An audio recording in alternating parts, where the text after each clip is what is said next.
محضر آیت الله بهجت بودیم، خدا حفظشون انشاءالله. بنده سوال کردم که حاج آقا مبشراتی راجع به امام زمان، نزدیک شدن فرج، نزدیک بودن فرج خدمتتون هست؟ بنده سوال کردم از ایشون مبشراتی از اینکه نزدیک باشید فرج هستن خدمتتون هست؟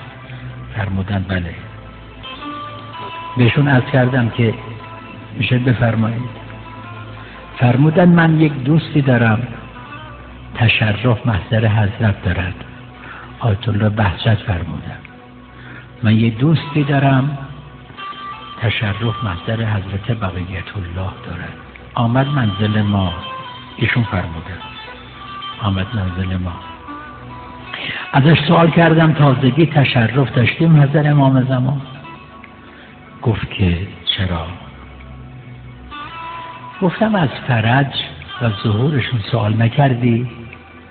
گفت چرا؟ گفتم حضرت چه فرمودن؟ این آقای بهجت فرمودن. فرمودن بهش گفتم سوال کردی از فرج؟ گفت بله. من بهش گفتم که حضرت چی فرمودن که چه وقت ظهور میکنن؟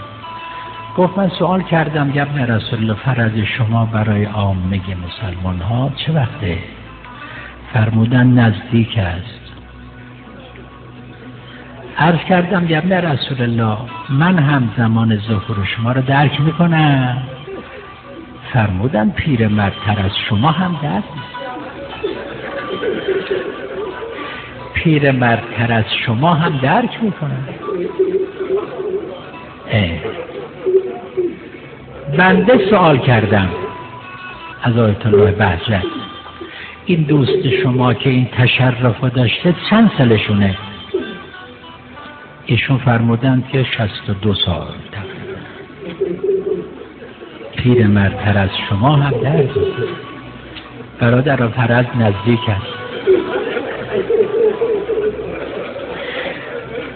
لکن همین که مکرر عرض کردم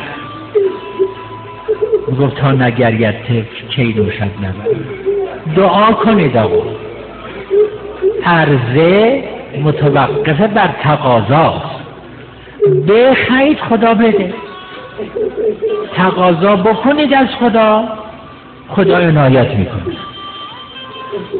دعا کنید مخصوصا بعد از نمازها موقع استجابت دعا.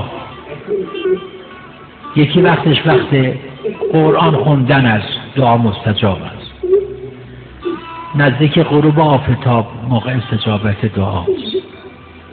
وقت وزیدن باد موقع استجابت دعاست.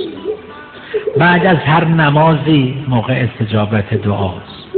موقع باریدن باران موقع استجابت دعاست.